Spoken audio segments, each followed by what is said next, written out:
Welcome to But You Seem Fine. I didn't read anything about this. I don't know. Okay, new game. I'm not using headphones. It's based off a true story. It's professional help.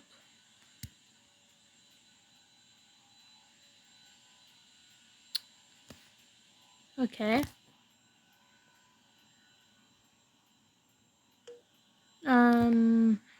This isn't fair. This isn't how it's supposed to be. Why can't I find some answers? Chapter 1.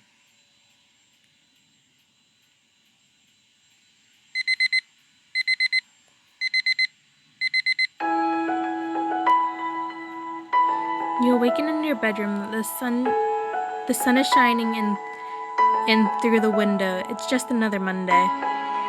Your computer is sitting beside you on your bed, still open to the pause screen from the night before.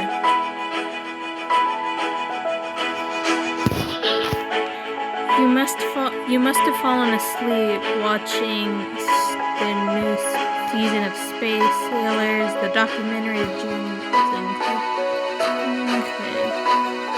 I'm doing the first one. The plot has been lagging since Captain Yumiko of Global Defense Squad the dust last season, but you never thought you would actually fall asleep during an episode. You rub some of the sleep from your eyes and head downstairs before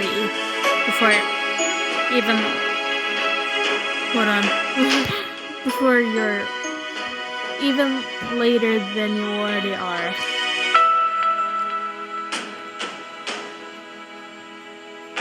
Good morning, sweetie. If you had slept any longer, I would have left you to fend for yourself, but since I have some time to spare before heading off to work, what would you like for breakfast? Oh my god, fried rice is an option. But what is Johnny cake?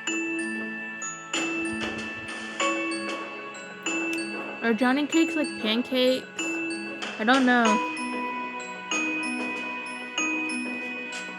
So I'm in a debate of pancake. No, not pancake. You know what? I'm gonna do. Excuse me. Ray Kim, aren't you forgetting something?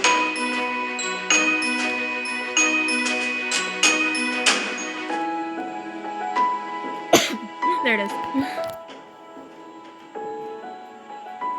Please, would you do the absolute honor in preparing me a breakfast, dearest mother? Okay, save the dramatic language for the theater, but thank you. While Mom prepares breakfast, you pack your lunch for the day. Looks like your only option is leftover. I don't know that.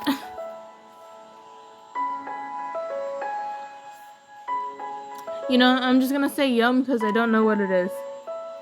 Mom sets your bacon and eggs on the table, and you shovel it down before heading out the door for school.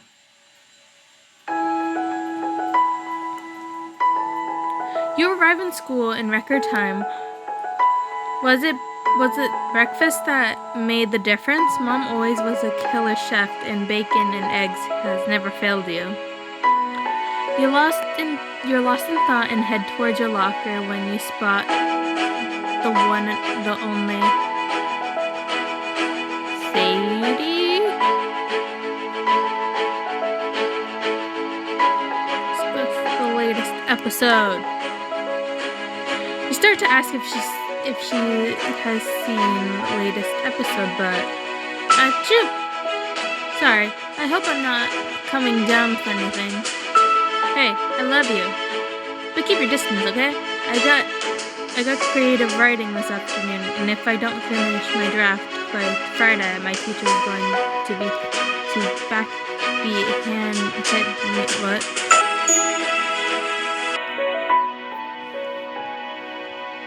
How? Are you sure you don't want a big old hug? Sadie screeches and sprints down the hall, much to the annoyance of the hall monitor nearby. You chuckle to yourself and head into your first class of the day.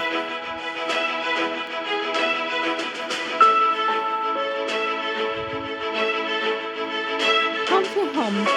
Mom and Dad won't be back from work in a couple hours, so there's a lot to get done.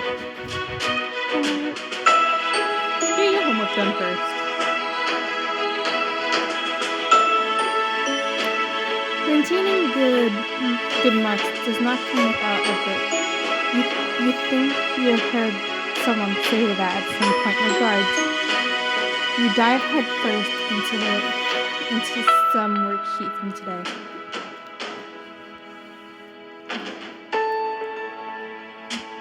We already did homework,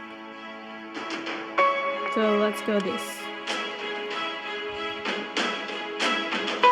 You're feeling an musical pulse. The swan from the carved carnival of animals has been stuck in your head since you heard it earlier in class. You pick up your bow and start playing. Now play soccer. It seems like forever since you kicked around the soccer ball in the garage. Maybe it's time to dust off some of those dormant skills from middle school. Besides, going out is good for the body and mind. True. That's enough for one day. Your throat is starting to feel a bit scratchy. Maybe it's allergies. Either way, you better get some rest. You shuffle into your bed and call it a night. You wake up the next morning totally unable to breathe.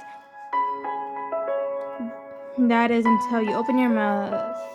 Your nose is completely and you can barely make a croaking noise without your throat burning. Yep, I'm sick. This blows. Sleep is the best medicine. You let your eyelids close as you drift into out of consciousness and you fall back asleep. Your eyelids got heavier and heavier. Slowly you drift off. Turns out this cold hit you harder than normal and recovery is taking longer than you were used to. You miss a full week of school while you're sick in bed, battling fever, congestions, and throat pain. 1 week later. Please get better. Thank you. You finally feel well enough to come back to school. You're excited to be in the back. Excited to be back in the swing of things. You missed orchestra, you missed drama club, and most of all, you missed your friends. Speak of the devil, there's Sadie.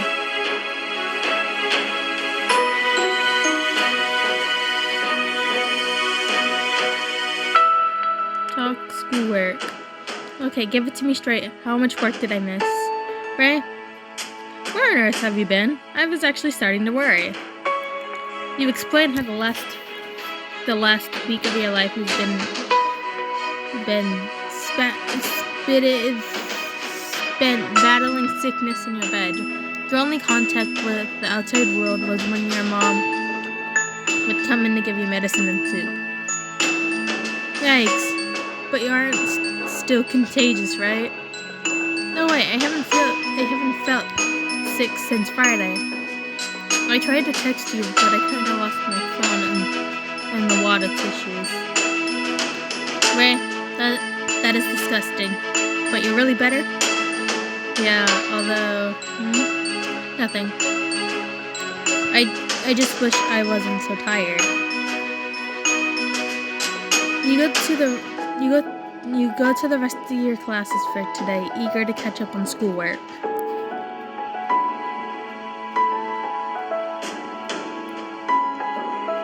School's over. What do you want to do?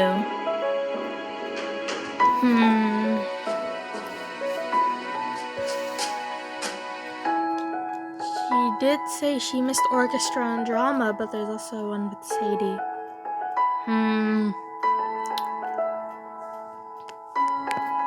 You know what? Go to the orchestra.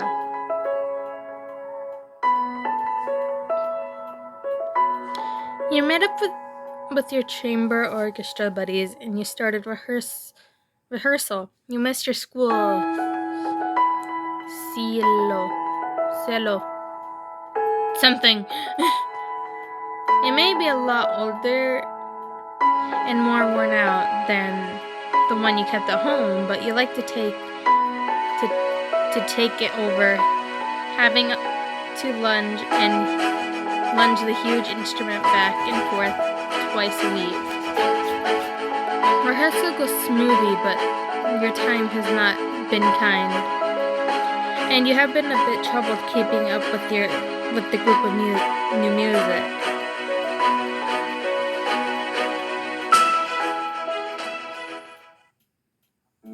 Are you back to being sick again? When you wake up the next morning, you're stuffy and have a fever and incredibly a headache again. How are you sick again? You just got better, but it looks like the sickness is back for a round 2. I would give anything to stay in bed longer. There's a knock on your door. A short pause, Mom comes in. I know you're still not in bed, but it's nearly time for me to go to work. Mom, please. Ray? You're not looking so hot. I don't feel 100% better. Look, it looks like the cold has decided to stick around a little longer.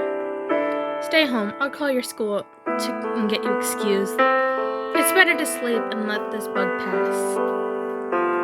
You want to argue. You have tons of schoolwork and a million clubs responsibilities.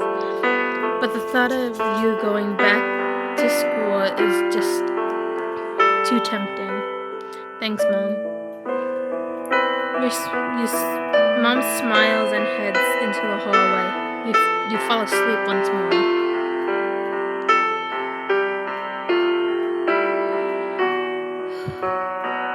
Morning again. The sun streams through the window, forcing you to shield your eyes. I'm heading off to work, but I'll leave some medicine on the nightstand. Feel better, sweetie. You grumble in response and fall back asleep as she leaves.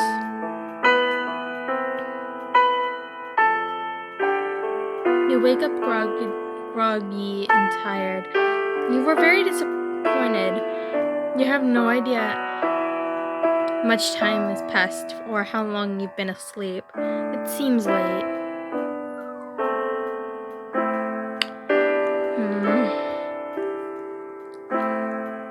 Go to the bathroom. You look at yourself in the mirror. There are huge bags under your eyes. Wash your face. You turn on the tap on cold and splash some water on your face.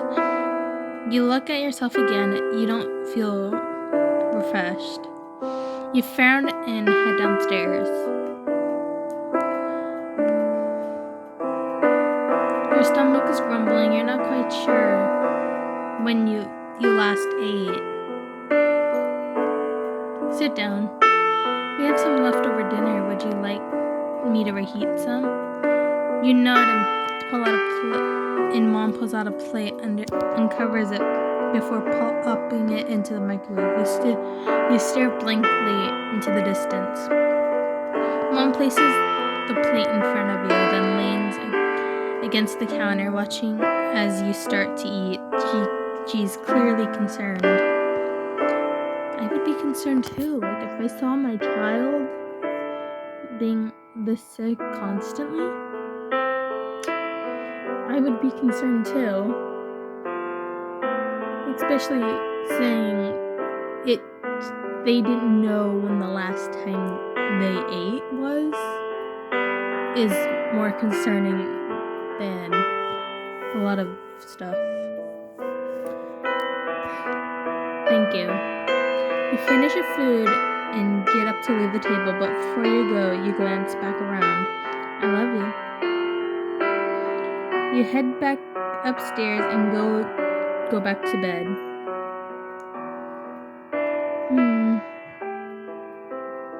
You wake up again. Some time has passed, but you don't know how much. You roll I clicked on the get up button because it was crossed out. I think you roll your body to the edge of the bed with but anything more is just not possible.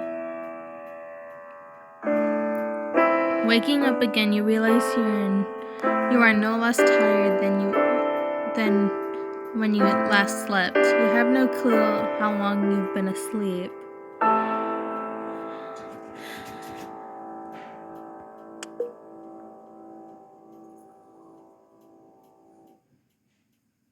You rub some of your sleep from your eyes. Mom is looking at you worried. You frown. We're going to the doctor, sweetie. Time to get up. You grumble. She helps you get dressed and you stumble into the car.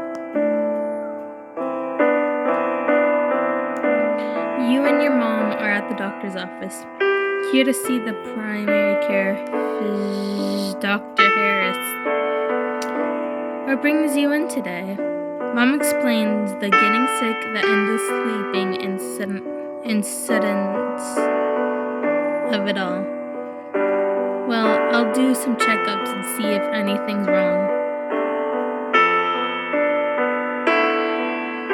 He has you open your mouth to say, He checks your eyes, your nose. He pulls out the stethoscope and listens to your heart.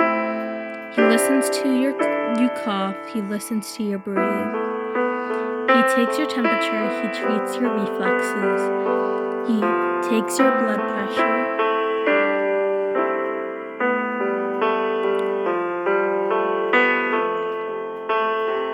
He sits back. Well, nothing seems to be wrong. You're shaking the bug completely. You've shaken the bug completely, but you're in high school, aren't you? You're 14? Maybe this has something to do with your hormones, or maybe you're just depressed. You stare blankly. Mom frowns. She's not just depressed. There's something wrong. I've never seen her like this before. I know what she's normally like, and something's not right.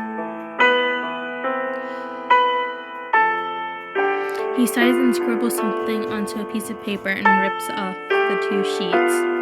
Here, 2 prescriptions of one for birth control and one for...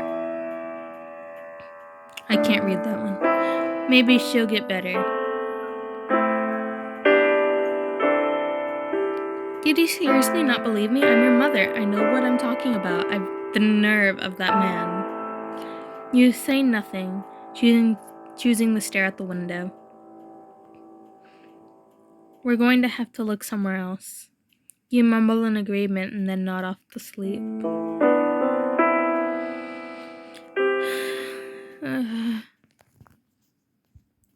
Chapter 2 already?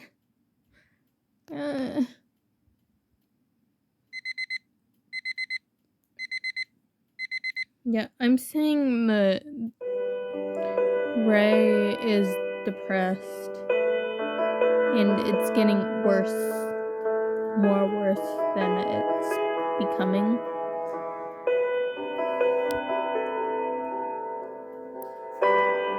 Is that a Steven Universe poster? And then there's Hamilton. You blink slowly and start to wake up. You don't know how long it's been since you first got sick, but your days seem endless now. Check the time. You roll over and stare at your clock. You've been sleeping for 16 hours. Oh God. Okay. Why do I still feel so exhausted?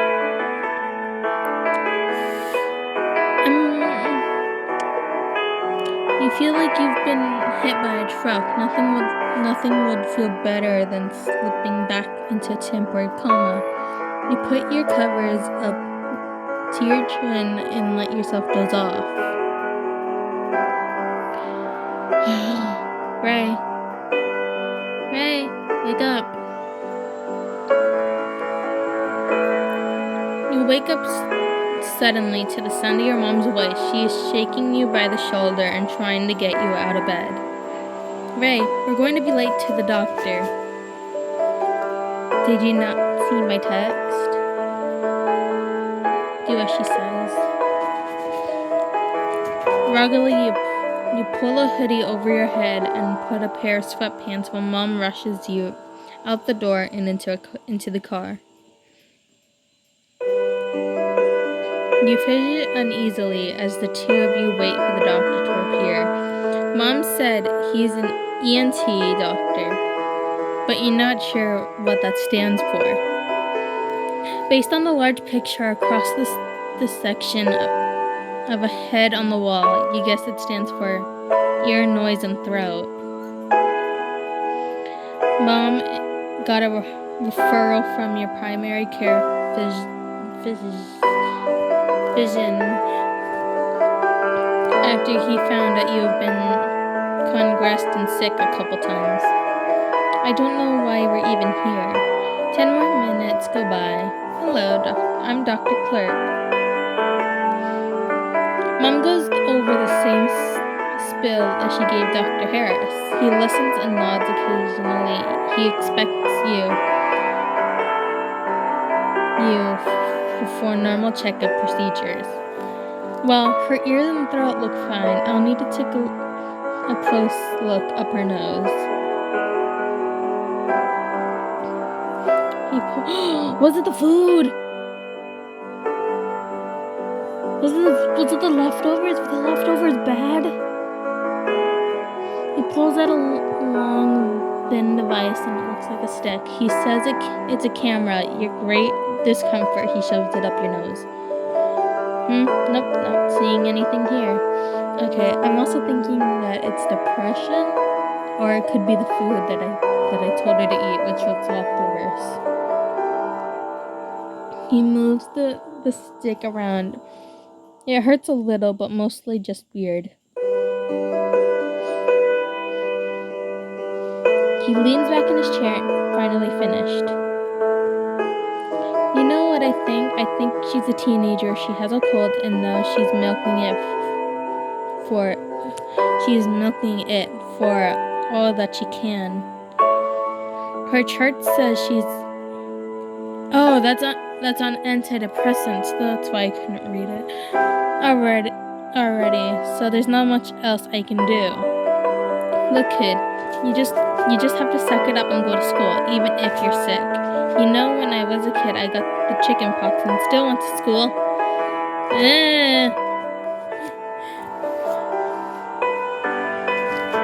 He rambles on for a bit. You zone out. Mom stares at him in silence, but you tell that she's carefully holding back her words. When he finishes his lecture, she calmly stands and walks out the room. You shuffle around her.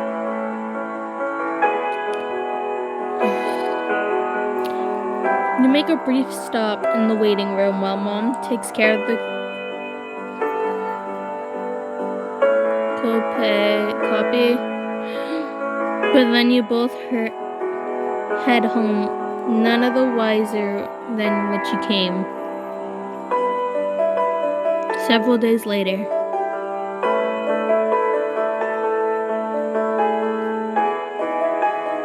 It's the weekend after your appointment. You're resting in bed when your phone vibrates. It's a text from Sadie. Dude, we start a new project in art class tomorrow. What's some awesome you could just put on your wall?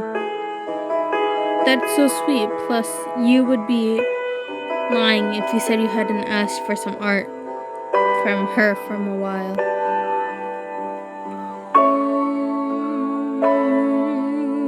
That one. You send a hit. Before you knew it, there's a response. You got it, Captain. Just make sure you get back to school at some point to pick it up. Yeah, hopefully sooner rather than later, if you have anything to say about it. You hear Mom calling you from the kitchen. You pocket your cell phone and get out of bed. Coming.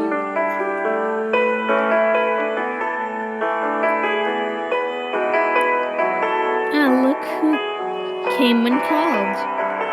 Yeah, about that. What could you possibly want this early on Sunday? Right, it's 2 p.m.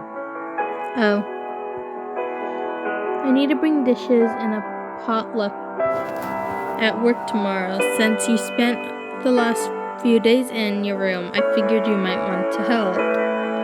I don't know. I'm still tired, Mom. Mom sighs heavily. Alright. Just help me choose something people will actually eat.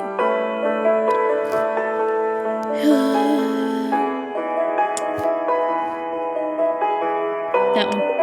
Ray, I said what people will actually... What? I like that. What green bean casserole is great. You get to trick everyone to thinking it's healthy by putting vegetables in the title.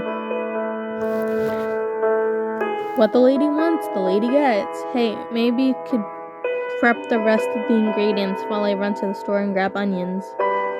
Sure. While I'm at it, I'll give you a $3 million. Hey, it's worth a shot. You and your mom giggle as she turns back to the fridge. Several weeks later.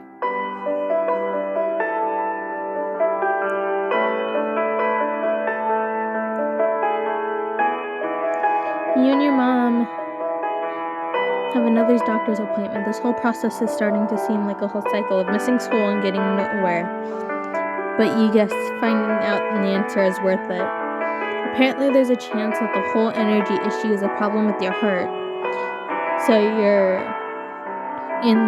to see the cardiologist and in today. The doctor listens to your heartbeat and you breathe. It seems alright, but let's do a categorizing and heart ultrasound just to make sure. You lie down on the table. The tech attached 20 different electrodes to your head and your chest and cardiogram.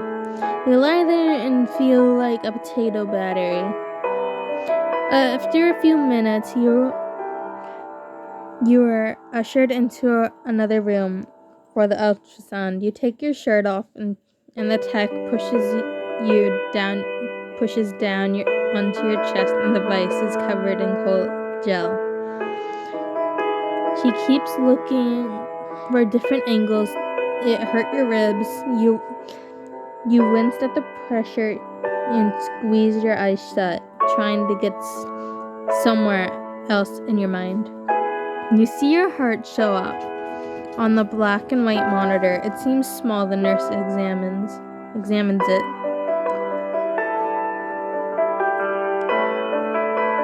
Well, you have a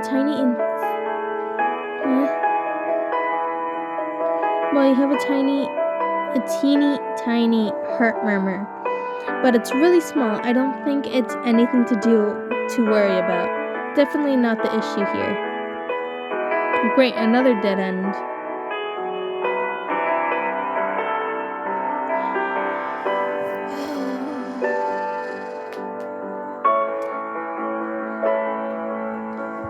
Your phone lights up. It's a reminder in your calendar to find molecule for fall play auditions. Dang, you really wanted to try out for the lead, but you haven't had enough time or energy to prepare anything. Maybe you'll feel better by next week and can find something in time. There's also a text from Sadie. You, me, Super Space Sailor Marathon this weekend. We can finish the whole season if we watch non-stop for 24 hours. That would be so much fun, but you know that you just don't have the energy to get to Sadie's place, let alone stay up with her for hours on end.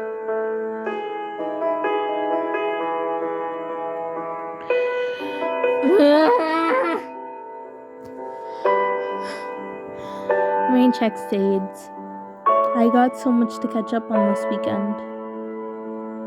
It's better to tell her something than nothing. You send the text and tuck your phone away, staring out the car window. These doctor's appointments are wearing you down. You're not sure if it's even worth it anymore, but you still wish you had an answer. You keep searching.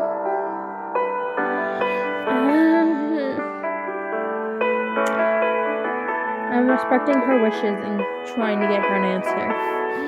Of course, we hit a few dead ends, but something's gotta come up.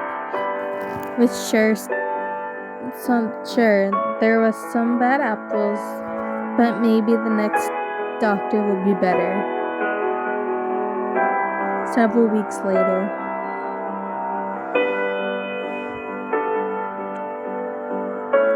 You wake up and find yourself in a room. Everything seems kind and peaceful. Weird. You glance at the clock. It's 8:48. Is this not the well for your 9 o'clock classes? Mom! There's no reason. She must have left already for work. You grab the nearest article of clothing and sprint to the bathroom. Maybe if you hurry, you won't be that late. So we're going to class. Arriving in a solid 25 minutes late, you slam your backpack down and pull out your notes. The rush of adrenaline from booking it to your school has you got wired. As fast as you can, you start scribbling down the notes on the whiteboard. Okay, adjectives, nouns, modifiers. They describe a noun, adverb, adjective, verb, or another adverb modifiers. Examples include.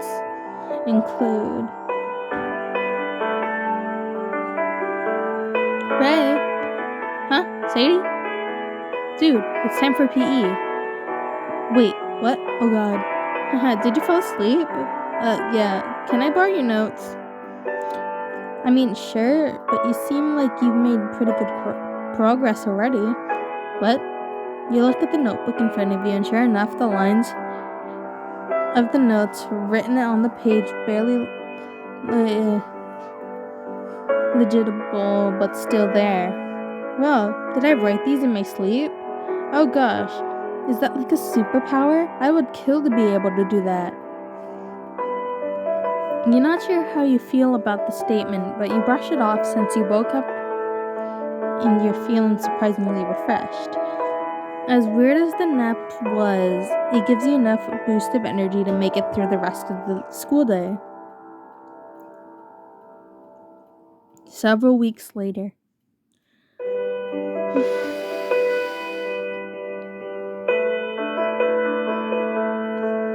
It's like a roller coaster. Like, you'll feel fine, and then the adrenaline will kick in, and then you'll just fall to the very bottom. Like, you're like feeling fine, which means you're going up, and then you hit rock bottom. You feel like you hit rock bottom, which means the roller coaster drops you.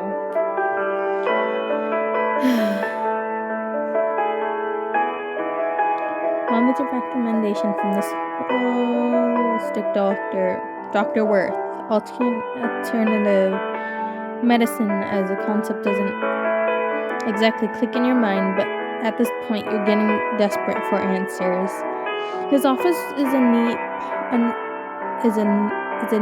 nice part of town, and would be hard to find parking as you walk in. You notice that the office is covered in pillows.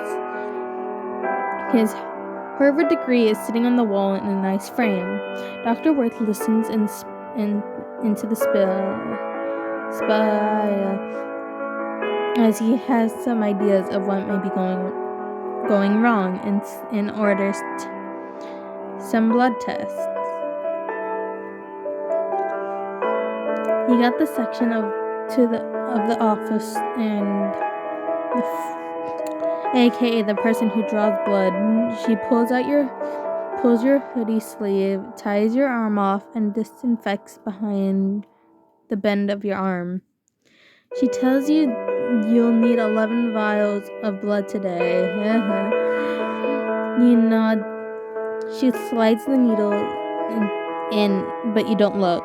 After you get your blood drawn, you meet up with your mom in the front desk. Apparently, the doctor recommended some specialty supplements that he also sells in houses.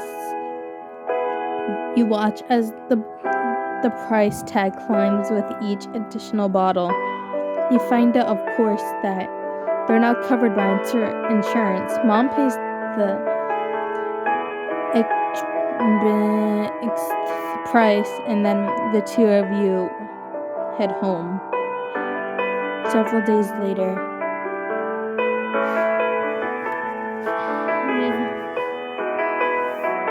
you spend the next week drowning extra supplements, vitamins, minerals, weird powders you mixed with apple juice, you name it. Some of them taste gross, some of them are the size of a horse pill. You swallow them all. With your previous meds, your new supplements combined, you have a personalized medicine chart taped inside of the pantry cabinet. There's your morning pill 7, your lunch pills 5, your night pills 9, for the whooping title of 21 pills a day. These pills are supposed to make you feel better. Why do you feel so much worse all the time?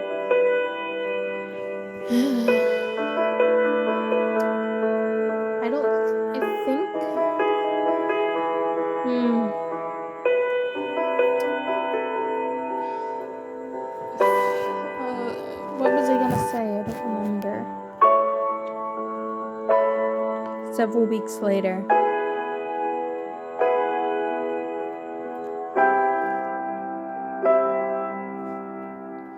You and your mom are back to see Dr. Worth. He pulls out some priced pieces of paper. They have your name on the top, as a bunch of tables with all sorts of numbers on it. Do you know what these are? A chart of some kind? Right, it shows a high level of liver enemies. He drowns on a bit of how certain activities have side effects that evident in many ways. Teenagers will often fail to realize the stress they've been placed on their body has lasting effects. Seems cool. Is more important for their health. Wait a minute. What? There's no easy way to say this. Your daughter is sniffing glue. Excuse me? I'm not. Honestly, that's the absurd of the proposal shakes you more than you're willing to admit. You rake him, the druggie, getting high behind the dumpster after 5th period. Maybe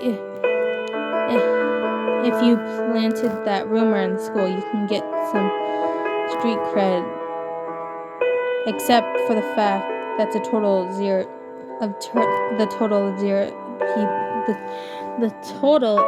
people would believe it. I understand that this is hard to hear, but catching it early is the first step to recovering. And Mom cuts him off by standing. Thank you for the advice. Good day. Mom, I didn't get to read that. You follow your mom out, leaving Dr. Worth shaking his head.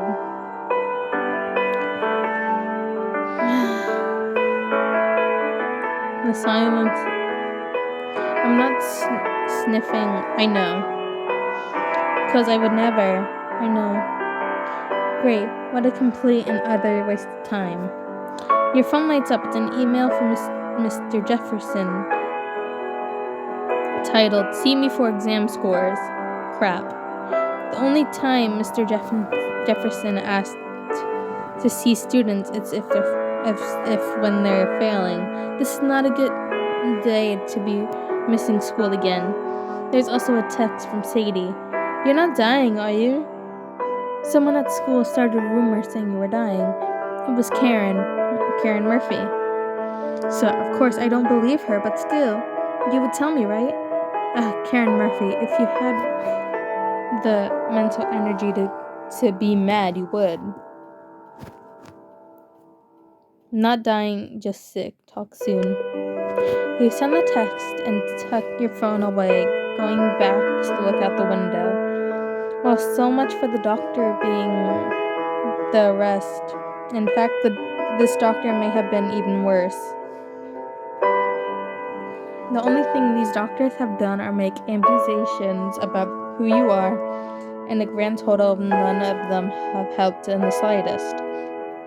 Why can't someone just tell me what's wrong already?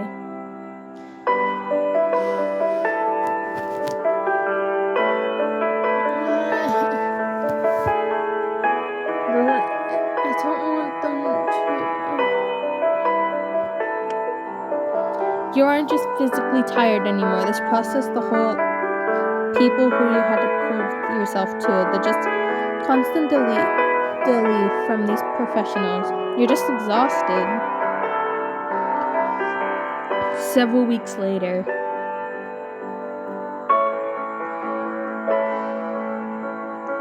It's midday. You can tell the minute you open your eyes from the sun shining through the window. You have not been to school any day this week or the last week.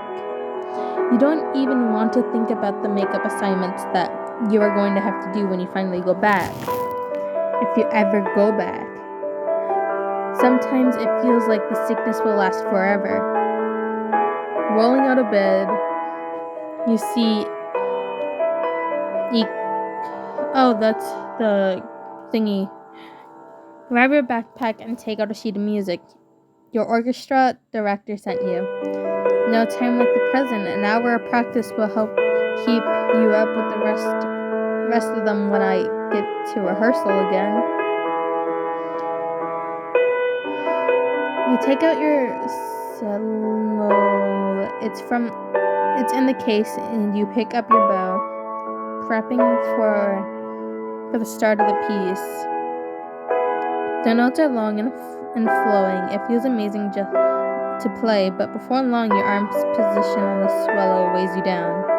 Your muscles ache from moving the bow back and forth. You look like a clock. Only 20 minutes in, I've never felt so tired after only this long. You set your cello back, its case, and take a break. You don't know why you thought you could actually practice normally. It's given how you've been feeling lately. I kind of regret this. I regret it. Oh, another doctor. You're going to see a blood doctor today. You didn't know that there were doctors that just studied blood. You're ready for another run of the mill experience, similar to the ones you had before. Right, Kim? You nod, but the doctor doesn't even lift her gaze from the file in her hand. She lifts her eyes and over her rectangle glasses to get a better look at you. She looks back down at the file with her notes, then looks back at you and then back down. I think it might be Lyme disease. It's pretty rare, and I'm not sure you've been in an era with ticks. But it's worth checking out, or order a blood test. You're almost taken aback by the I can't read, and the appointment. She doesn't even touch you or come close enough to get a good look at you. Maybe she was just that good, or just that bad. Your phone lights up again. It's a text from your orchestra counselor. Gruffly, you have been cut from the upcoming recital from not attending enough rehearsals. I'm so sorry. You feel tears stinging in your eyes as you put your phone away. There's also a text from Sadie. Hey, can't talk. You send a text, tuck into your phone, and stare out the window. You're trying not to think about how much you wish you could play in that recital. Today was a complete bust. I don't want. Whoa. Why did that change color? Why is that changing color?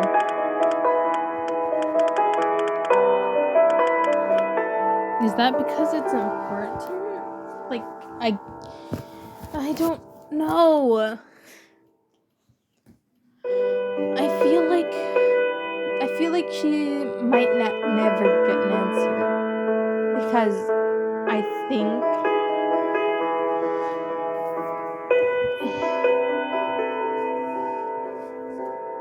like I said, I think it's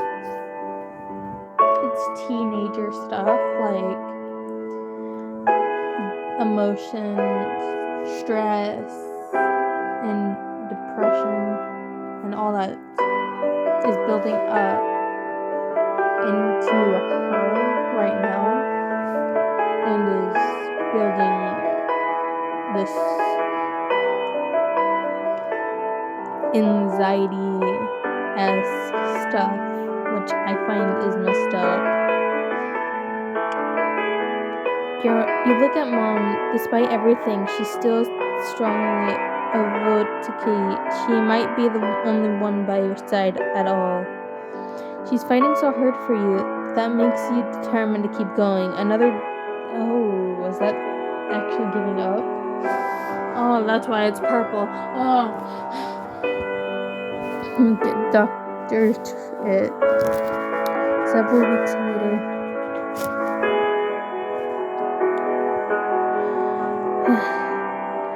Auditions for the school play are tomorrow. You haven't had much time to prepare, but there are some monologues you still have memorized from the last time. Hamilton, Romeo and Juliet. I like Hamilton. Nice. You pull out the script and start flipping through it until you find a chunk of text that works for the audition, and then you get to work. Hours later, you lay back in your bed, having memorized and practiced your audition to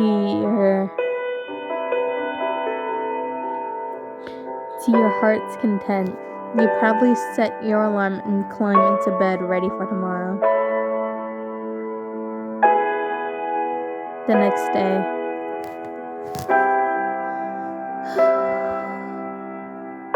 Ray. Your eyes open to find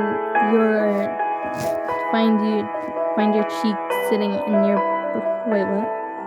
Your eyes open to find your cheek sitting in your breakfast. Oh wait, is it check?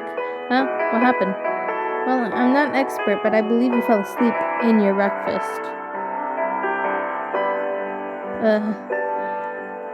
You rise out of your chair and wipe some of your breakfast off of your face. Mom is watching you carefully, even walking to the sink tires you out.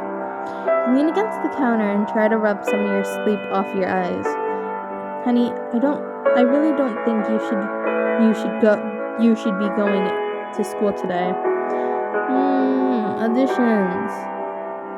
I know, it's your choice. She's right. You know she's right. But it doesn't make it hurt any less. You can barely function this morning. There's no way you're going to make it to this afternoon. Okay. Several weeks later. This hurts. You had no idea where so many types of specialists for doctors, but here you are, and somehow you made your way to an infectious disease doctor. Mom launches into some spiel as before. This doctor doesn't even have the decency to talk to your face. She talks over your head directly to Mom, showing her a series of laminated sheets with charts and graphs on them. Rude. Mom notices your sour expression. So, Ray, what do you think of all this? Dr. Lai, as it says on her coat, turns and gives you an obviously forced smile. Oh, you don't have to worry about it, the fine details. I'm sure it'll go over her head anyway. You sit there taken aback by Dr. Lee and turns back to Mom. Excuse me, I may be a kid, but I'm not stupid.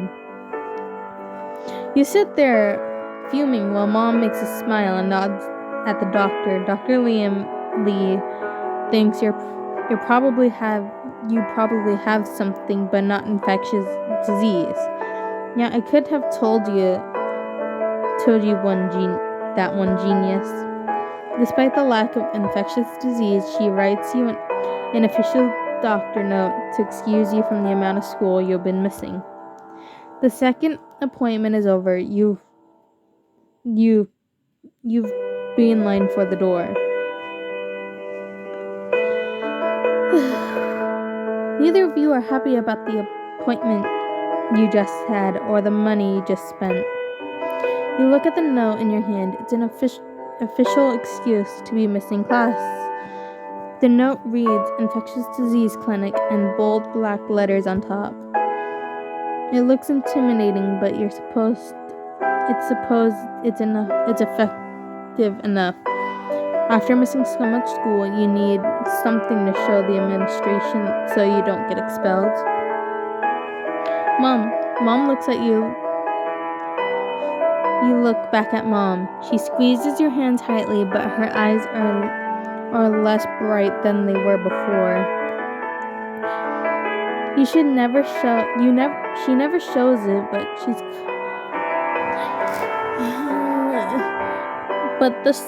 but constantly barrages of doctors is taking a toll on her as well. You can see only being treated like a science experiment for so long before you snap. It seems like no matter how hard you try, there is 1,000 things in the way of finding answers. You just wish things could go back to normal. That you could just leave behind the world of doctor's appointments for good. You are just so tired.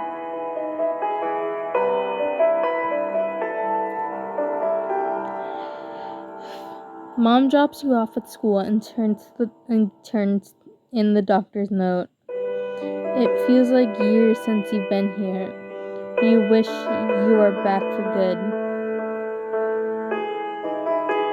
After dropping off the doctor's note at the front office, you head to the hallway to see if you can find any of your friends. Lo and behold, Sadie is standing right there at her locker, loading books into her bag. I would casually say hi. This hurts. I don't know why. It just does. You walk up to the locker, trying not to shock her much. You put on a soft smile. Hi. Sadie turns and breaks into a smile too. Hey, stranger. It's been a minute, hasn't it? She slings her backpack over her shoulder and pulls you into a hug. I was worried you were never going to come back, and I just faded into the background, never to be seen again. Which made me wonder, what would happen to your locker? Would they extract it off in the storage wars, or does it go to the next kin? You laugh at her bemused face. Man, she hasn't changed at all. Good. It all goes to my parents, duh. Although you could probably steal some stuff before they got to it. I know how much you wanted my watercolor pencils. I would never, unless you were offering. In which case, I would definitely take those off your hands. You both burst out into giggles. So, what now that you're back and we have some catching up to do? You have to hear the hot gossip magazine is dishing. You smile falls. Actually, I'm only stopping by today. I got a doctor's note to excuse me of how much school I've been missing. Sadie deflates. Oh, I just thought. No, it's fine. You take all the time you need, but what is it? You haven't actually told me what you have. Is it contagious, or what are you spending so much time away from school? You don't really want to explain everything to yet another person, but Sadie is your friend. She means well. You launch into a summary of your life since the beginning of fall, with sleeping, the doctors, the pills, the endless number of tests, of how discouraging it all is, how you wish you just had an answer. She nods along without saying anything. Actually, I have an appointment with a doctor, the specialist in hormones, so they might think of something that will help. Might? Well, yeah. I don't know. I just skeptical that anything will help. Maybe it's your diet. When I don't eat enough, I feel tired. That's not really... Or maybe you aren't exercising enough. Mom says young people like us need to run around and tire ourselves out in order to get a good night's rest. Well, drinking water can also help your body wake up and be ready for the day. I read that helps in self-help guides. You read self-help guides? Self-help guides? No. Or at least I used to. After you stopped coming to school, I wanted to help, so I read some stuff. I got back from the library called 1001 Diseases You Could Have and Not Know. She pulls out a textbook from her book and shoves it into your hands. It's pretty hefty to be carrying around just in case you saw each other. You can tell that she puts a lot of effort into you, but this isn't really what you wanted to hear after an onslaught of doctors you just visited. Sadie shuffles her weight back and forth. She obviously wants to say something, but clearly is uncomfortable. Actually, have you heard of those symptoms? Your heart drops. Yes, you have. It's basically what you think you're sick, but it's actually all in your head. Excuse me? I'm not saying that's what you have, but you've been to all these doctors and they don't know what's wrong with you. Doctors are smart. They should be knowing things. Right, they should. What if you actually aren't sick and then you need to just think positive until you get better and things can go back to normal? You stare at Sadie, almost in shock. Think positive. Are you serious? What? Do you really think I'm making this up? Do you not believe me too? I do, but I don't know. I just don't see how you can say you're sick and still stand here and what? You're fine. Look, you're fine. These words hanging in the air for a moment, tears stringing at your eyes. You stare her down for a few seconds before you turn around and walk down the hall and exit the school.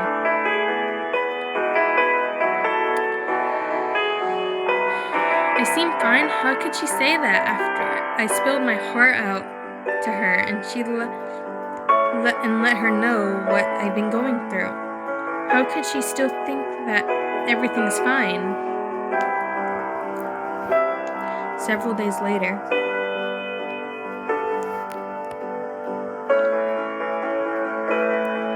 You're at another doctor's appointment with Mom.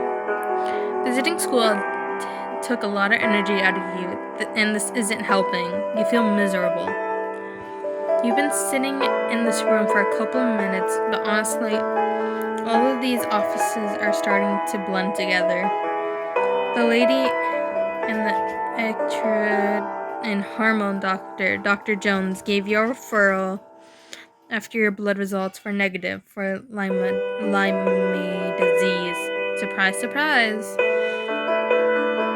The doctor enters the room with the flourish, her red cowboy boots flashing and her dress twirling. You look at her in awe. She sits down and faces you and your mom. Smiling brightly, she extends her hand out to you. Hello, my name is Julie. What can I help? What can I call you? You shake her hand and a bit taken back by her friendliness. I'm Ray. I'm sick, but I'm not happy about it. So that's why I'm here. Dr. Julie laughs heartily. You can't help but smile too. Well, your funny bone certainly isn't damaged. Let's start at the beginning and try to get a grasp on what's going on. Well, we aren't believing it started at the beginning of the year with... Actually, Mom, could I hear this part from Ray? That might help me understand a bit better. You look at her for a second before launching into your own story, eager for her advice and opinion. She looks at you, really looks at you, like you're a person, not just some test subject. She listens to your story earnestly when she has an idea and questions. She doesn't overstep her boundaries. It feels like you're involved in the process, like you have a seat at the table. Okay, I don't want us to get ahead of ourselves, but I have an idea. I have your blood test from Dr. Jones, and they show high levels of hormone called citrol, but you don't know what that is. You nod yes, and you heard this before. Dr. Julie continues to explain how some of your symptoms and aspects of your story are typical in certain illnesses and ones that seem very familiar. These symptoms line up perfectly. What we call Cushing syndrome. Based on your blood test, I believe that you may have adrenaline tumor on your gland that is affecting your hormones. A tumor? Dr. Julie smiles and places a comforting hand on your shoulder.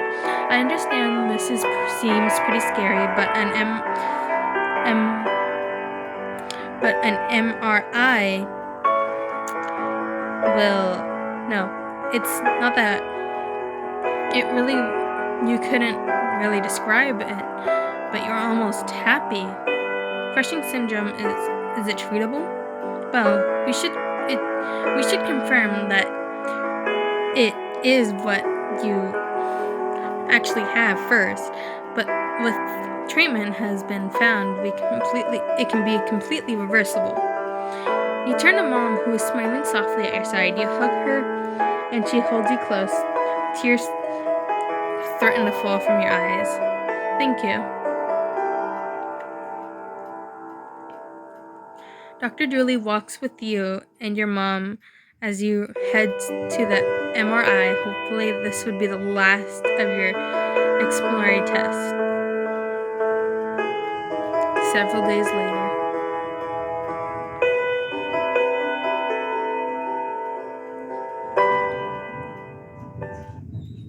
The sun is going down as you open your eyes for the first time today. It's almost peaceful outside your window as you lie down in bed.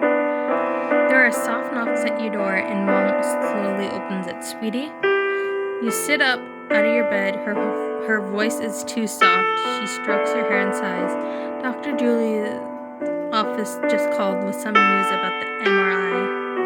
Oh, I know we both wanted Dr. Julie to be right. No, I'm sorry, but the scans come back negative for a tumor of any sort. You feel numb, like the words just dropped out from under you, and you are floating. You know you're supposed to feel happy, but you're supposed to feel relieved, but in your mind, this was your solution. This was your answer.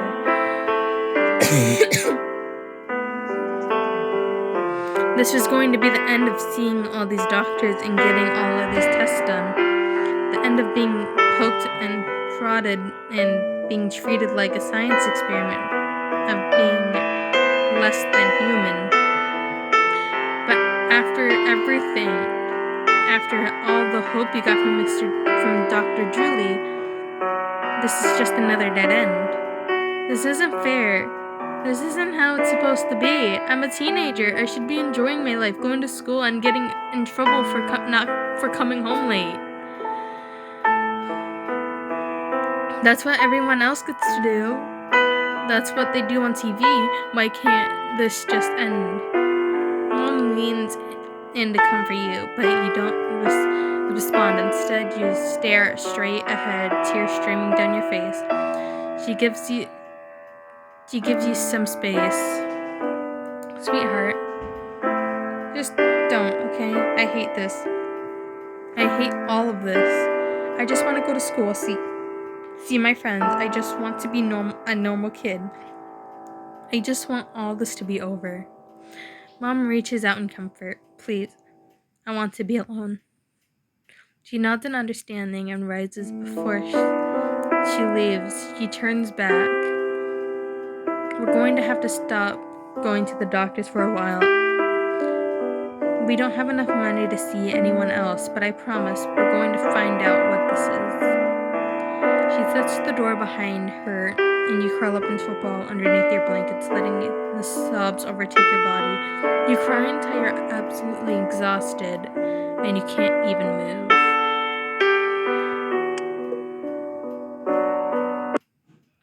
Chapter 3.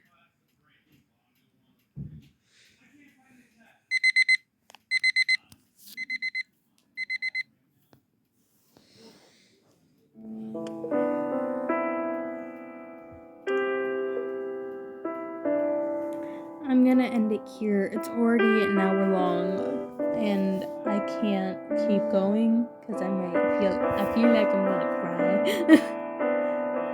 Oh, I can change the text speed and the volume.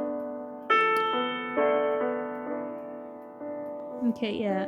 So I'm gonna end it here. Bye bye.